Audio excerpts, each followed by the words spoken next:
ગઢપુરમાં શ્રી હરિએ સ્વરૂપાન સ્વામીની સેવામાં રહેલા નિષ્કાળ સ્વામી તથા પરમહંસાનંદ સ્વામીની પ્રશંસા કરી.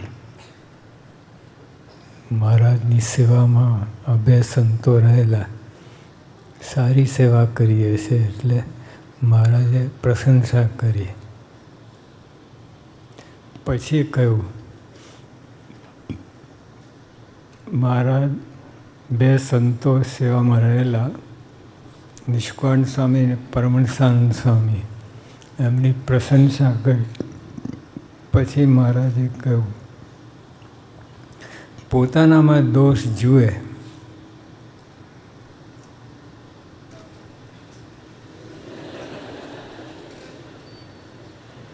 બીજામાં મહારાજે સખત બંધી કરી. પોતાનામાં દોષ જુએ ને સત્સંગમાં બધાના ગુણ ગાતો રહે.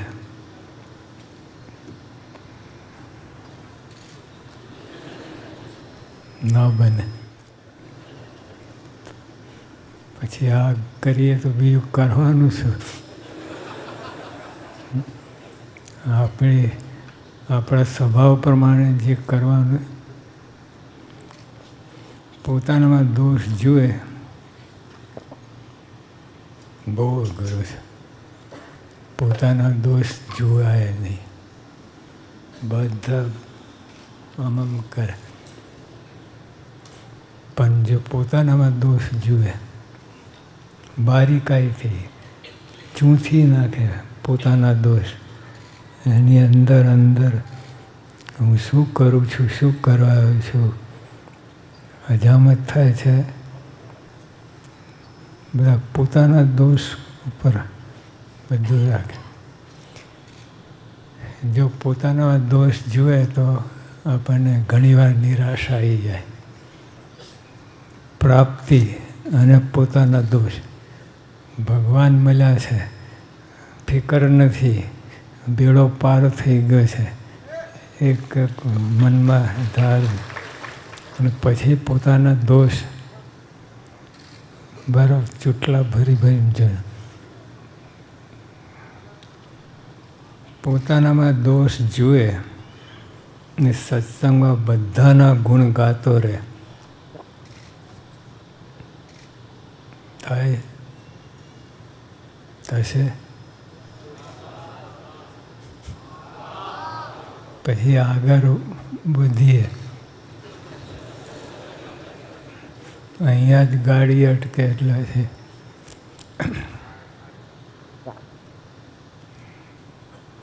એક નાનો બાળક મને પત્ર લખ્યો હતો. એને ક્લાસમાં પહેલો નંબર આવતો હતો. મને પત્ર લખ્યો કે સ્વામી મારો બીજો નંબર આવે એવું કરો તો મને માન આવે છે. આટલો નાનો. આપણને કોઈ રીતે અંતરદ્રષ્ટિ થાય નહીં. હું તો બધાનો હેડ.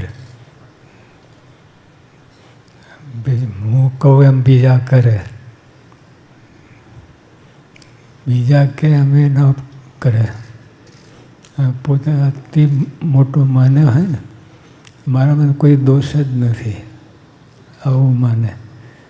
મારામાં કોઈ દોષ નથી. પછી ક્યાં વાત રહી? અને શ્રીજી મહારાજ પોતે વાત કરે છે. પોતાનામાં દોષ જુએ ને બીજાના ગુણ ગાતો રહે. પોતાનામાં દોષ જુએ ને સત્સંગમાં બધાના ગુણ ગાતો રહે. એક બે નહીં. જે આપણને ફાવે, આપણે મળતા હોય એના ગુણ ગાય. એ તો બધા કરે છે. બધાના ગુણ ગાય. બધાના. BAPS. હા, તો એક બેના ગુણ ગાવાના, બધાના ગુણ ગાવાના, તો એક પરિવાર કહેવાય. પોતાનામાં દોષ જુએ બહુ અઘરું છે. આટલું જ થાય ને એકાંતિક. પોતાનો દોષ જુએ અને પ્રાપ્તિ એકાંતિક. પોતાનો દોષ જુએ ને સત્સંગ બધાના ગુણ ગાતો રહે, તેને અંત સમયે ભગવાન તેડી જાય છે ને તેનો મોક્ષ કરે છે. પતી ગયું. સર્વોપરી જે કામ કરવાનું તો થઈ ગયું બસ. અને કેવું કામ! શ્રીજી મહારાજના ગમતું સર્વોપરી ભગવાન, એમના ઉપર કોઈ સત્તા નથી. એમનું ગમતું થઈ ગયું, પતી ગઈ વાત. આ બધું આપણે વિચારતા નથી. કોના ગમતામાં રહેવાનું છે? કોઈ સત્તા એમની ઉપર છે નહીં. એવા ભગવાન, એ ભગવાનને આપણે જેવા બધા હમણાં ઘનશ્યામ ઘનશ્યામ ઘનશ્યામ અને ગુણ ગાયા બધા બાળકોએ. બધે સારી ટ્રેનિંગ આપે. બહુ સ્પષ્ટ બોલતા હતા ગુજરાતી, બસ બહુ સ્પષ્ટ. ધડાકા બંધ ઉગ્યો તો બહુ રાજી થાય.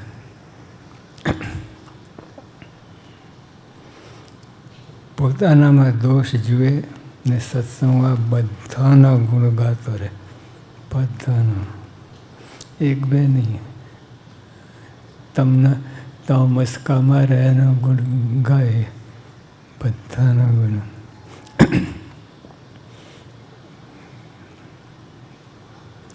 તેને અંત સમય ભગવાન તેડી જાય છે, તેનો મોક્ષ કરે છે.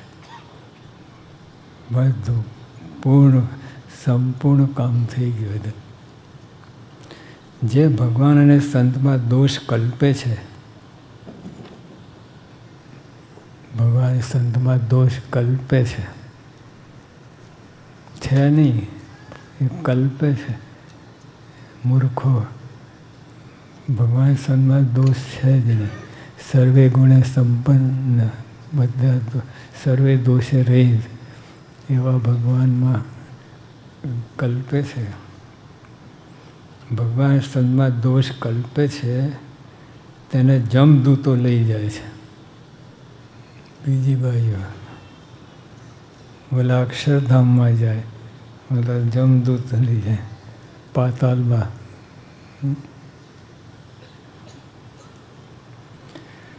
ફરી એકવાર તેને સત્સંગનો યોગ ભગવાન આપે છે ને તેનો મોક્ષ કરે છે. પણ ભગવાન દયાળુ છે, ફરી એને ચાન્સ આપે. ભાઈ હજુ સુધરે તો કામ થઈ જાય. 184માં નાખે છે. એટલે ભગવાન સંતમાં દોષ કલ્પે છે, તેને જમદૂતો લઈ જાય છે, 184માં નાખે છે. ફરી એકવાર તેને સત્સંગનો યોગ ભગવાન આપે છે ને તેનો મોક્ષ કરે છે. ભગવાનને પોતાના વિરુદ્ધ પ્રતાન છે. જો એક રાજા હતો, એ જંગલમાં રખડી પડ્યો હતો, એકલો થઈ ગયો. અને પછી એને તરસ બહુ લાગી. પછી આપણે એક ખેડૂત હતો, એને ભમલી ભરેલી, એટલે એનો ઘડો હતો, પાણી હતો. તે રાજાને બહુ તરસ લાગી હતી. રાજાએ વિચાર કર્યો કે આપણે જઈશું એ પાણી પાસે અને આપણે એને 5 ગામ આપશું. એ બધું વિચાર કરેલો. પણ પાસે આવ્યા તો ઓલા ફોડી નાખ્યો માટલો. પછી રાજાએ કહ્યું કે મેં સંકલ્પ કર્યો છે એ પૂરો કરીશ, તને જેમ હોય.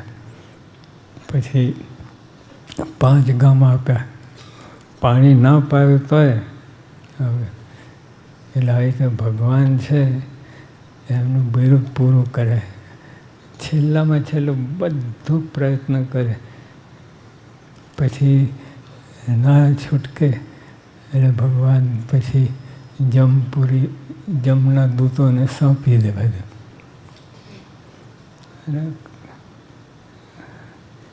કેવું છે આ લાભ લેવાનો, ભગવાન રાજી કરવાનો મૂકીને કીચડ કાદવમાં પડે છે. માન, ઈર્ષા, અદેખાઈ એ કીચડમાં પડે છે.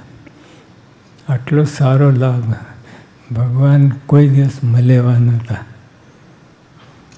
ક્યાં કીડીને ક્યાં હાથી એવું છે. પણ તો ભગવાન મળ્યા અને સામેથી આવ્યા. એ તો કોઈ ભગવાન સંગનો જોગ થાય જ નહીં, કોઈ દિવસ ન થાય. ગમેલા સાધન કરો, ગમે એટલું કરો, આખા બ્રહ્માંડમાં જેટલા સાધનો છે બધા કરી છૂટો, પણ ભગવાન આવે જ નહીં, ભેટો થાય જ નહીં. તે આવ્યા અને આપણા જેવા થયા. આપણે ભેગા પ્રમુખ સાંઈ મહારાજ આવ્યા, યોગી આપા આવ્યા, હવે બાળકો સાથે બાળક જેવા થયા અને મોટા સાથે મોટા થયા. જેને જે રીતે ઘટે રીતે કોઈ દિવસ બને નહીં. બીજા તો નોકરી કરવા જાઓ તો ઇન્ટરવ્યૂ લે અને જરાક આગુ પાછળ થાય ન પાસ. અને સ્વામી મને મહારાજ તો ઇન્ટરવ્યૂની કાંઈ નહીં, બધાને ભરતી, પેલા ગારાને એવાને પણ ભરવા છે. ભગવાનની કેટલી દયા છે. પણ આપણે એવા મૂર્ખા હોય કે જે ભગવાન સામે પડે, આવું છે.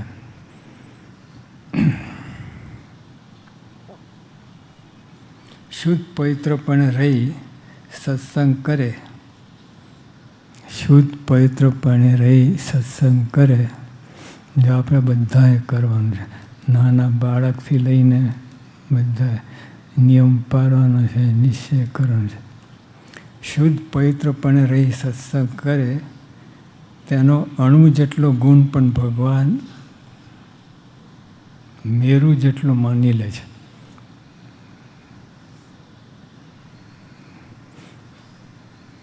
એટલે આ લોકોને પૈસાની વાત જ નથી. મહારાજ કહે છે શુદ્ધ પવિત્રપણે રહી સત્સંગ કરે. જે આપણા નિયમ છે એમાં રહે અને કોઈનો અવગુણ ના લે. આ બે કામ કરે. શુદ્ધ પવિત્રપણે રહી સત્સંગ કરે. આ બે, કોઈનો અવગુણ ના લે, બીજાનો મહિમા ગાય અને નિયમ પાળે. એવી રીતે વર્તે શુદ્ધ પવિત્રપણે રહ્યો કહેવાય. તેનો અણુ જેટલો ગુણ પણ ભગવાન મેરુ જેટલું માની લે છે.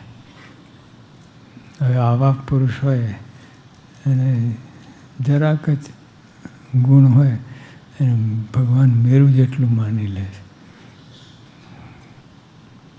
ભગવાન એ અનંત ગુણ, ભગવાન એ ગુણ અનંતકલ્પ સુધી ભૂલતા નથી.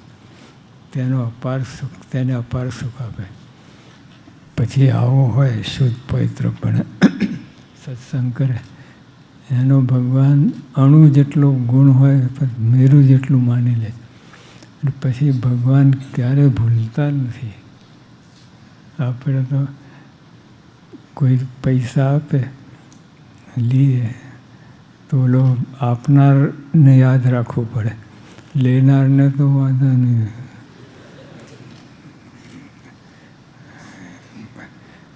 આપણા એક સત્સંગી હતા ને થોડો, મહેન્દ્રભાઈ શુક્લ, એક ભાઈ આવ્યા હતા. એને ભરૂચમાં નોકરી હતી તો કંઈ રહેવાનું ઠેકાણું નહોતું. એટલે મહેન્દ્રભાઈ એને રૂમ કાઢી આપી અને મહિના સુધી પછી જોઈને બીજો ઘર લઈને પોતે વ્યવસ્થા કરી શકે. પણ મહિના પછી કહું મહેન્દ્રભાઈ કે ભાઈ ખાલી કરો, મારા મધર છે, આ રૂમ એની રૂમ છે, નીચે આવું જવું, બાથરૂમમાં આવું જવું સરસ પડે. બોલે કંઈ બોલ્યા નહીં. 6 મહિના થઈ ગયા, ખાલી કર જ નહીં. પછી મહેન્દ્રભાઈ બહુ કહ્યું, થાય કરી લે, હું ખાલી કરવા નથી.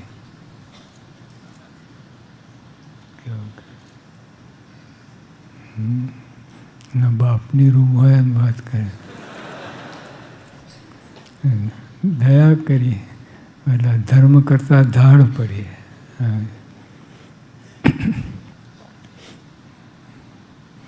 એટલે આ તો આવે છે. ભગવાન તો આપણા ભગવાન એ ગુણ અનંત કલ્પ સુધી, એક કલ્પ એટલે 8/64 અનંત કલ્પ સુધી ભગવાનને ગુણ ભૂલતા નથી. તો ભગવાન કેટલા દયાળુ, કેટલું બધું આપણું માની લે છે. આપણે આટલું કરવાનું છે, આટલું.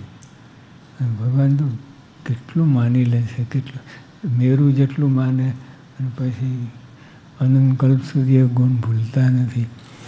આવા દયાળુ છે ભગવાન. એને મૂકીને બીજા લફરામાં પડે એ બરાબર ને. જો આ બાલ મંડળ, શિશુ મંડળ છેલ્લે વાત કરી હતી બધી.